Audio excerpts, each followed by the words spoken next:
ওগো ওগো শুনছো? দেখো আমাদের ঘরে একটুকু গরম নেই। এবার মনে হচ্ছে না গরমকাল এসেছে বলে। আর বলো না গিন্নি, ঘর থেকে বের হতেই মন চায় না। ঘর থেকে বের হলেই রোদ গরম এগুলো আর ভালো লাগে না। তাহলে তুমি ঘর থেকে বের হও কেন? সারাদিন ঘরেই থাকবে। আমাদের তো আর কম টাকা পয়সা নেই। এভাবে বসে বসে টাকা নষ্ট করলে একসময় টাকা ফুরিয়ে যাবে, তখন এই মাটির ঘরও কপালে জুটবে না। আরে শুধু গ্রীষ্মকালটাই তো, গ্রীষ্মকাল চলে গেলে আবার কাজ শুরু করবে। তা অবশ্য তুমি ঠিক বলেছ, কারণ আমরা তো টাকা উপার্জন করি আমাদের সুখের জন্য। তাই তো বলি সারা দিন রাত শুধু আরাম করো। দেখো দেখো আমার ঘরে এক ফোঁটাও রোদ ঢুকতে পারে না। এবার গ্রীষ্মকাল তো ভালোই উপভোগ করছি। মনে মনে ভাবছি পুরো বছরটাই যদি গ্রীষ্মকাল থাকতো তাহলে ভালোই হতো। ধুর, কি যে বলো না তুমি। আরে আমি ঠিকই বলছি, আমাদের তো আর কোনো সমস্যা নেই, আমরা তো আরামেই দিন কাটাচ্ছি। হয়েছে হয়েছে, এখন আর কথা না বাড়িয়ে ঘুমিয়ে পড়ো। অনেকটা রাত হয়েছে, এত শীতল অনুভব হচ্ছে যে আমার ঘুম পাচ্ছে।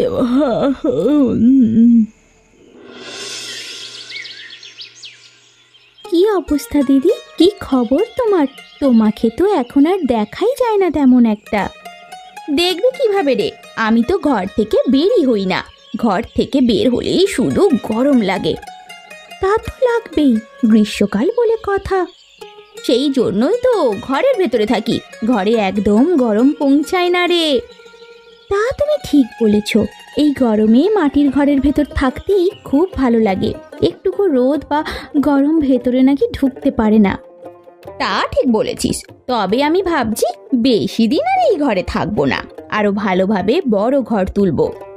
কেন গো দিদি, এই ঘরই তো বেশ ঠান্ডা অনুভব হয়।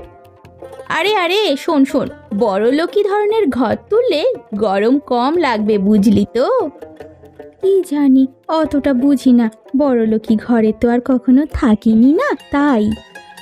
আগে আমি ঘরটা তুলি, তারপর তোকে আমার ঘরে নিয়ে গিয়ে দেখাবো। তাহলে তো খুবই ভালো হয়, তাড়াতাড়ি তুলে ফেলো, আমরাও একটু বড় লোকি ঘরে ঢোকার সুযোগ পাই। আর কতদিন ওই ছোট লোকের মতো এই মাটির ঘরে থাকবো বলতো? এই গ্রামে একটাও বড় ঘর নেই। তাহলে তাড়াতাড়ি ঘর তুলে আমাদেরকে খবর দিও। তা তো অবশ্যই দেব, তোরা না থাকলে ঘর দেখবে কে? কেউ ঘরে আছো? আমাকে একটু আশ্রয় দিবে গো, আমি বড্ড অসহায়, আমার কোথাও যাওয়ার জায়গা নেই।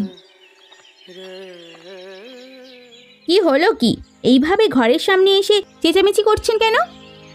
আমাকে একটু থাকতে দেবে, যে গরম পড়েছে। আমি আর চলতে পারছি না গো, রোদ কমলেই চলে যাব। আমি কি এখানে আশ্রয়স্থল খুলে রেখেছি নাকি? হ্যাঁ, যে যখন আসবে তাদেরকেই আমাকে আশ্রয় দিতে হবে। আমি বেশিক্ষণ এখানে থাকবো না মা, কিছুক্ষণ রাখো, সূর্য ডুবলেই চলে যাব। আমি কোনো আশ্রয় দিতে পারবো না, এখান থেকে চলে যান, অযথা আমাকে বিরক্ত করবেন না। তোমার পায়ে পড়ি মা, আমাকে ফিরিয়ে দিও না, আমি আর এক পাও চলতে পারছি না। আপনি এক পা চলতে পারছেন না তো আমি কি করব? হ্যাঁ, আমি কি আপনাকে আমার পা দুটো দিয়ে দেব চলার জন্য?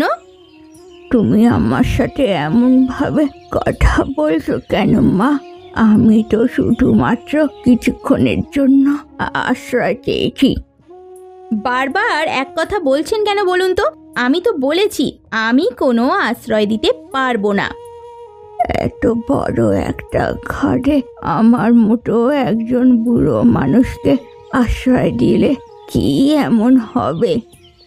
উফ বাবারে বাবা, এ বুড়ি তো শোধরানোর নয়, ঘর ধাক্কা না দিলে এর কোনো শিক্ষাই হবে না।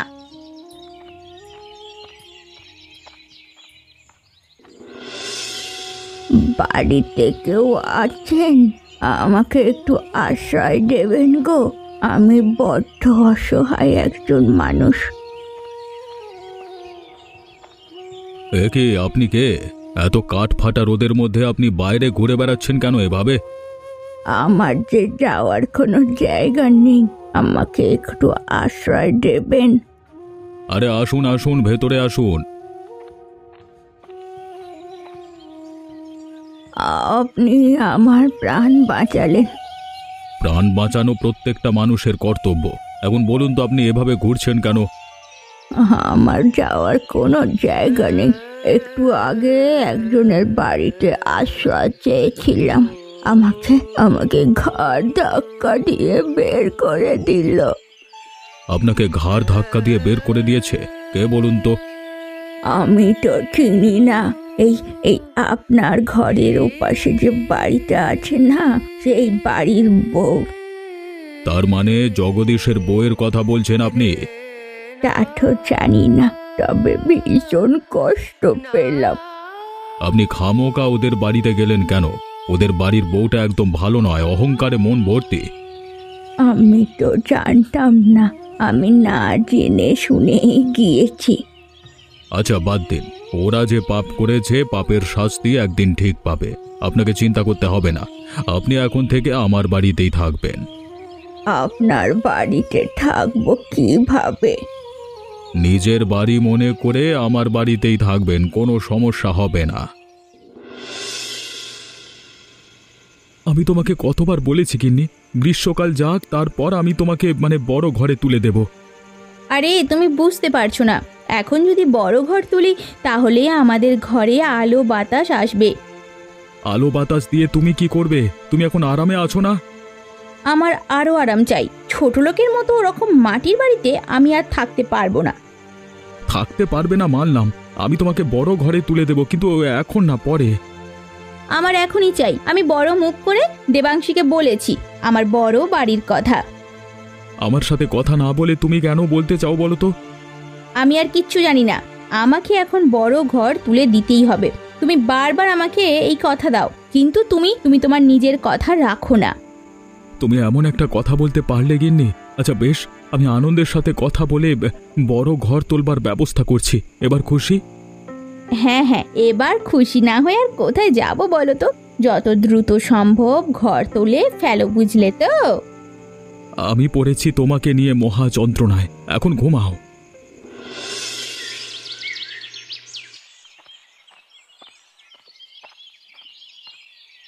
আরে আনন্দ যে, আমি তো তোর বাড়িতে যাচ্ছিলাম, ভালোই হলো তোকে রাস্তায় পেয়ে গেছি।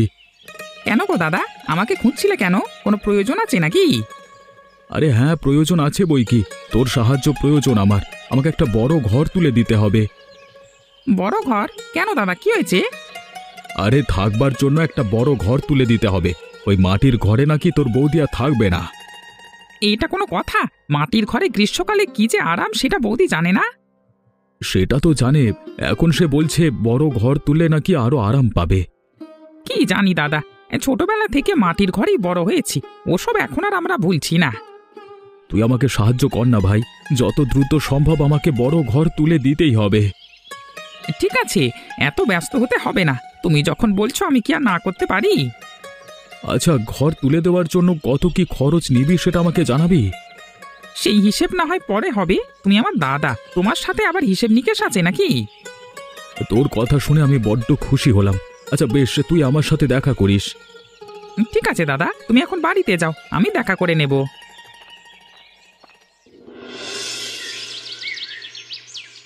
ও দিদি, বাড়িতে আছো নাকি? কোথায় গেলে তুমি? আরে দেবাংশী যে, আয় আয় আয়, ভেতরে আয়, বস। তা কি খবর বল, কিসের জন্য এসেছিস?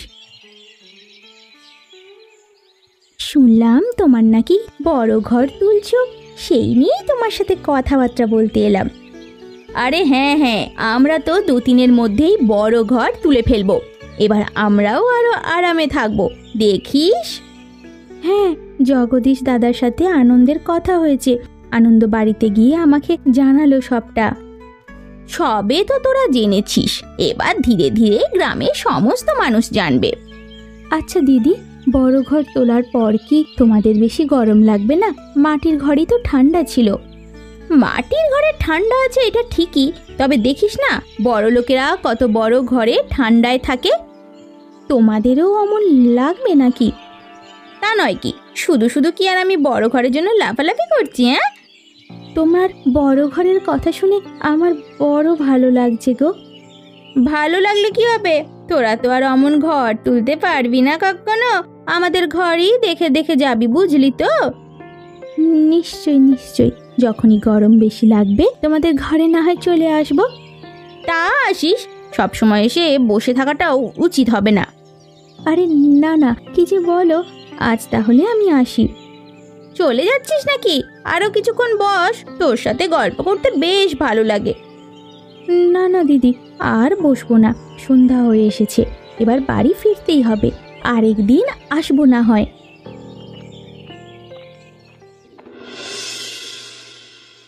কি হলো কি, এভাবে মন খারাপ করে বসে আছো কেন? কারোর সাথে কিছু হয়েছে নাকি? না না, কারোর সাথে আবার কি হবে, কারোর সাথে কিছু হয়নি। তাহলে মন খারাপ করে আছো কেন? কি হয়েছে আমাকে বলো। তুমি তো জানো জগদীশ দাদারা নতুন ঘর তুলবে। হ্যাঁ জানি তো, আমি তো তোমাকে সেই খবর দিলাম। কেন, সে নিয়ে আবার কি হলো? সেই নিয়েই বৌদি প্রতিদিন আমাকে কথা শোনায়, অহংকার করে, আমাকে ছোট লোক বলে। তুমি তো জানো বৌদি এমন, তারপরেও বৌদির সাথে কথা বলতে যাও কেন বলো তো? আমি তো মনে দোষ নিয়ে কথা বলতে যাই না, কেন বারবার আমাকে অপমান করে কথা বলে কে জানে। অপমান করবে না কেন? আমরা তো আসলেই গরিব, ওদের মতো আর বড় লোক না তো আমরা। আমরা বড়লোক হলেও এইভাবে কাউকে অন্তত অপমান করতাম না। তুমি একটা বড় ঘর তুলতে পারো না? তুমি জানো না একটা বড় ঘর তুলতে কত পয়সা খরচ হয়? হ্যাঁ, আমাদের অত পয়সা আছে বলো? তাহলে কি এখন শুধু অপমানিত হতে হবে?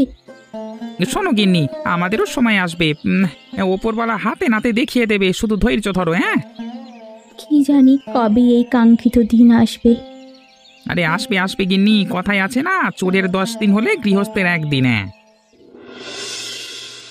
তোকে যে কি বলে ধন্যবাদ জানাবো আনন্দ, ঘরটা দারুণ হয়েছে দেখতে। এই গ্রামে এমন ঘর আর একটাও নেই। ধন্যবাদ জানাতে হবে না দাদা, এটা তো আমার কাজ, আমি আমার কাজ করেছি। কিন্তু তোর মতো এত সুন্দর করে কাজ কখনো কেউ করতে পারতো না। তোমার বড় ঘরটা দেখে আমারও বেশ ভালোই লাগছে, দারুণ হয়েছে দেখতে ঘরটা, তাই না? হ্যাঁ রে, তোর কাজে আমি অনেক খুশি হয়েছি। তোকে আমি খুশি হয়ে অনেক টাকা বকশিস দেবো, দেখে নিস।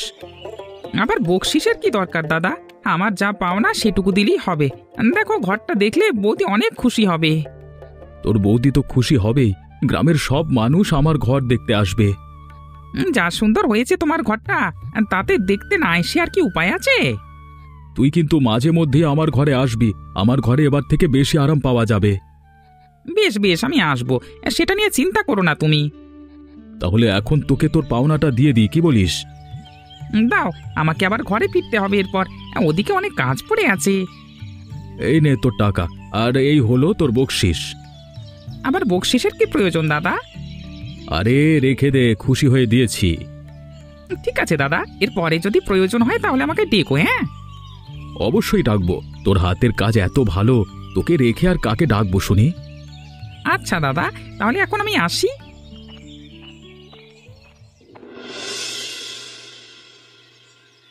বলি, কি ঘর বানিয়েছো তুমি? হ্যাঁ, গরমে টেকা যাচ্ছে না ঘরের ভেতরে, এভাবে ঘরে থাকা যায় নাকি? আশ্চর্য, আমি কি করব? এতে আমার দোষ কোথায়? তুমি ঘর তুলতে বলেছিলে, আমি ঘর তুলে দিয়েছি। ঘর তুলেছো ভালো কথা, ভালো একটা ঘর তুলতে পারলে না, ঘরে প্রচন্ড গরম। এখন আমার কি করবার আছে? তোমার কথা মতোই তো এত বড় একটা ঘর তুললাম, আমি এত পয়সা খরচ করলাম। তুমি কথা বলো না তো, তোমার দোষেই সব হয়েছে, ভালোভাবে ঘর তুলতে পারেনি। আমি যাই করি না কেন আমারই দোষ হয়। আমি প্রথমেই বলেছিলাম মাটির ঘরে বেশি শান্তি, তুমি আমার কথা শুনলে না। এখন আমি কি করব? হ্যাঁ, কি করব আমরা? মাটির ঘরটাও তো ভেঙে ফেলেছি, এই ঘরে এই গরমে থাকা যাবে নাকি? হ্যাঁ, থাকা যাবে না তো। সব তোমার দোষই হয়েছে, আমাকে এসব নিয়ে কিছু বলতে এসো না এখন। তোমাকে বলবো না তো কাকে বলবো? তোমার যদি বেশি গরম লাগে তাহলে আনন্দের বাড়িতে গিয়ে 2 দিন থাকো। যে গরম পড়েছে তাতে মনে হয় সেটাই করতে হবে, না হলে গরমে মরেই যাব। তারপরেও যদি এ ঘরে শান্তি পাওয়া না যায় তাহলে ঘরটা ভেঙে নতুন করে ঘর তুলব। শুধু পয়সা খরচ করার ধান্দা। তোমার জন্যই তো পয়সা খরচ করতে হলো। আমি আর থাকতে পারছি না, আমি গেলাম দেবাংশীদের বাড়িতে।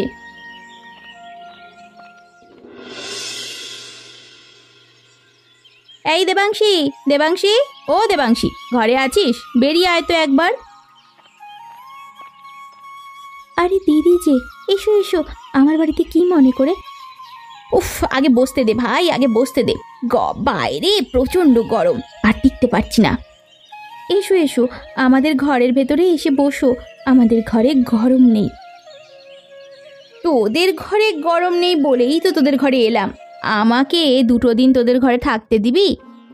তুমি কি আমার সাথে মজা করছো গো? হ্যাঁ, আরে না রে, এই গরমে কে মজা করবে বলতো? আমি সত্যিই বলছি, আমাকে 2 দিন তোদের বাড়িতে থাকতে দিবি? হ্যাঁ হ্যাঁ, অবশ্যই অবশ্যই থাকতে পারো। কিন্তু কি হয়েছে, দাদার সাথে ঝামেলা হয়েছে নাকি? আরে না না, তেমন কিছু নয়। আমার ঘরে প্রচন্ড গরম লাগছে, তাই ওই ঘরে টিকতে না পেরে তোদের বাড়িতে চলে এলাম। কেন, তুমি না নতুন ঘর তুললে এবং সেখানে তো গরম কম লাগার কথা? আরে না রে না, সেখানে গরম আরো বেশি মনে হচ্ছে। উফ বাবা, এত রোদের তেজ। ঠিক আছে ঠিক আছে দিদি, তুমি আমার বাড়িতেই থাকতে পারো। যতদিন ইচ্ছা ততদিন থাকো, কোনো সমস্যা নেই। উফ, তোকে ধন্যবাদ রে, তুই না থাকলে আজকে যে আমার কি হতো। আরে আরে, এইভাবে বলছো কেন? আমরা কি তোমার পণ নাকি? তুমি থাকো, তুমি থাকো, কোনো সমস্যা নেই। এ কি রে, তোদের ঘরে প্রতিদিন এইসব কি রান্না হয়? শাক পাতা আমি খেতে পারি না, বুঝতে পারছিস তো তোরা? দেখো দিদি, আমাদের তো আর তেমন কোনো টাকা পয়সা নেই, আমরা তো রোজ এই সব দিয়েই চালিয়ে নিই। এজন্যই ছোট লোকের বাড়িতে আসতে হয় না, ভালো মন্দ খাবার পাওয়া যায় না, তাও আবার সময়ে সময়ে যদি পেতাম। তুমি কিন্তু আমাকে অপমান করছো দিদি। অপমানের কি আছে রে আবার? উচিত কথা বলেছি, গায়ে লেগেছে তো। এইসব ছোট লোক খাবার খাওয়া যায় নাকি? হ্যাঁ, আর কি একটা ছোট্ট ঘর। আমাদের এতটুকুই ঘর, আমরা তো 2 মানুষ শুধু, আমাদের বড় ঘরের প্রয়োজন হয় না। মানুষ ঘর বাড়ি বানানোর সময় একটু বড় করেই বানায় রে।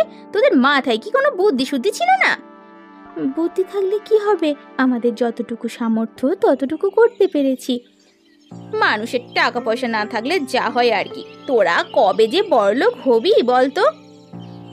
আমাদের বড়লোক হয়ে কাজ নেই দিদি, আমরা যেমন আছি তেমন অনেক অনেক ভালো আছি, বিশ্বাস করো। তা তো দেখতেই পাচ্ছি, কত ভালো আছিস। প্রতিদিন শাক পাতা খাস, মাছ মাংস তো চোখেই দেখিস না। তুমি রাগ করো না দিদি, তোমাকে শাক পাতা খেতে হবে না, আমি না হয় তোমার জন্য মাছ মাংস জোগাড় করে আনার চেষ্টা করছি। তোমাকে আজকাল বেশ মন মরা মনে হচ্ছে কেন বলো তো? কি সমস্যা হয়েছে আমাকে না বলে বুঝবো কিভাবে? তোমাকে আর কি বলবো, প্রতিদিন অপমানিত হতে আমার আর ভালো লাগে না। তোমাকে আবার অপমান কে করলো? কে আবার করবে? আমাকে অপমান করার একজনই আছে, জগদীশ দাদার বউ। বৌদি তোমাকে আবার অপমান করেছে? শুধু অপমান করছে না, অপমান চালিয়ে যাচ্ছে প্রতিনিয়ত। আমার বাড়িতে থেকে আমার বউকে অপমান, এটা তো আমি সহ্য করবো না। আমি তো কিছু বলি না জগদীশ দাদার জন্য। বলবে না কেন? অন্যায়ের প্রতিবাদ সব সময় করবে, কার বউ কার বোন এসব দেখবার সময় নেই। তাহলে এখন কি করব? কি আর করবে, বাড়ি থেকে বের করে দেবে। এসব মানুষ আমার বাড়িতে রাখবার কোনো প্রয়োজন নেই। বাড়ি থেকে বের করে দিলে কেমন দেখায় না বলো? না, দেখা যায় না। এসব মানুষকে আশ্রয় দেওয়ার থেকে না দেওয়া ঢের ভালো। তাহলে তো তোমার সাথে জগদীশ দাদার সম্পর্কটাও ভেঙে যাবে, নষ্ট হয়ে যাবে। ভেঙে গেলে যাক, ওসব নিয়ে আমি পরোয়া করি না। তোমাকে যা বলেছি তুমি সেটাই করবে। ঠিক আছে, তাহলে সেটাই হবে। আমি কালকেই বৌদিকে চলে যেতে বলবো। এরপরেও যদি অপমান করে তাহলে শুধু আমাকে জানাবে। আচ্ছা।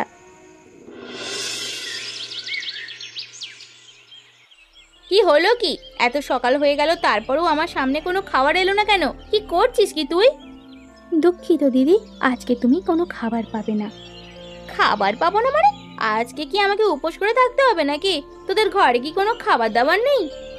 তোমাকে আমরা থাকার জন্য আশ্রয় দিয়েছিলাম, খাবারের কথা তো বলিনি দিদি। তুমি তো নিজের বাড়ি থেকেও খাবার আনতে পারতে। তুই আমাকে খাবারের খোঁটা দিচ্ছিস? খাবারের খোঁটা দিতে আমি বাধ্য হচ্ছি। আর একটা কথা বলি, আমি তোমাকে আর আমার বাড়িতে রাখতে পারবো না। রাখতে পারবি না মানে? আমাকে কি বের হয়ে যাওয়ার কথা বলছিস নাকি রে তুই? হ্যাঁ, ধরতে পারো সেটাই, আমি তোমাকে বের করে দেওয়ারই কথা বলছি। তুই জানিস না তুই কার সাথে কথা বলছিস? তুমি আমার ঘরে দাঁড়িয়ে আমার সাথে অহংকার করতে পারো না, আমাকে ধমক দিতে পারো না তুমি। কাজটা তুই কিন্তু মোটেও ভালো করছিস না। এমন অনেক কাজ আছে যেটা তুমি ভালো করোনি দিদি, আমি সেটার কখনো প্রতিবাদ করিনি, আজ বাধ্য হলাম। ঠিক আছে ঠিক আছে, আমি চলে যাচ্ছি, তবে তোকে আমি দেখে নেব। তোমার যা ইচ্ছা তুমি করতে পারো, সমস্যা নেই। ঠিক আছে ঠিক আছে, আমি চলে গেলাম, তবে তোকে আমি শিক্ষা দিয়েই ছাড়বো। কি হলো? তুমি আমার বাড়িতে কেন? আর তোমার এই অবস্থা কেন? বাবু, আগে আমাকে একটু আশ্রয় দিন, তারপর আমি আপনাকে সমস্ত ঘটনা খুলে বলছি। আগে তুমি আমাকে বলো, তারপর ভেবে দেখবো তোমাকে আশ্রয় দেওয়া যায় কিনা। আমি আমার মাটির ঘর ভেঙে নতুন ঘর তুলেছিলাম, কিন্তু সেই ঘরে প্রচন্ড গরম। তাহলে আমি কি করতে পারি? দেখতেই তো পারছেন আমি পথে পথে ঘুরছি, আমাকে একটু আশ্রয় দিন। না বাবু না, একে আশ্রয় দেবেন না, এর কাছে আমিও আশ্রয় চেয়েছিলাম, ও দেয়নি। এই তুই চুপ করে থাক না, তুই এত কথা বলছিস কেন? আমি চন্দ্রকান্ত বাবুর সাথে কথা বলছি। এসব কেমন ধরনের কথা? তোমার কি কোনো ভালো শিক্ষা নেই? কার সঙ্গে কেমন ভাবে কথা বলতে হয় তুমি জানো না? ক্ষমা করবেন বাবু, যে গরম পড়েছে আমার মাথা ঠিক নেই। গরম আমরাও অনুভব করছি, কিন্তু তোমার মতো এমন উল্টোপাল্টা বকছি না। আচ্ছা আচ্ছা, আমাকে ক্ষমা করে দিন বাবু, তবুও আমাকে একটু আশ্রয় দিন, আমি যে আর পাচ্ছি না। না না, আমরা কোনো আশ্রয় দিতে পারবো না, তুমি এখান থেকে চলে যাও। আপনার দুটো পায়ে পড়ি বাবু, আমাকে একটু আশ্রয় দিন, আমি আপনাকে অনেক টাকা দেব, অনেক অনেক টাকা দেব।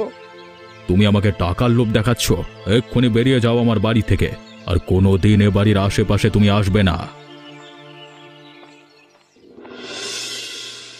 কানের কাছে বসে এত কান্নাকাটি করছো কেন? আমি কি করতে পারি আমাকে বলো তুমি। তুমি এই ঘর ভেঙে দিয়ে নতুন ঘর তুলে দাও আমাকে, আমার সেই আগের মাটির বাড়িই চাই। কেন, তুমি তো মাটির ঘরে থাকতে চাও না, ওটা তো ছোট লোকের ঘর। না না না না, আমার ভুল হয়েছে, আমি ওই ছোট লোকের ঘরে ছোট লোক হয়ে থাকতে চাই, আমি আর সহ্য করতে পারছি না।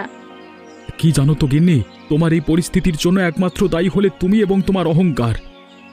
আমি সেটা হাড়ে হাড়ে টের পাচ্ছি, আমি যদি অহংকার না করতাম তাহলে আমার এই পরিস্থিতিতে পড়তে হতো না। তাহলে বলো আর কোনো দিন কোনো অহংকার করবে তুমি? না না না, আর কোনোদিনও কোনো অহংকার করব না, তুমি আমাকে মাটির ঘর বানিয়ে দাও।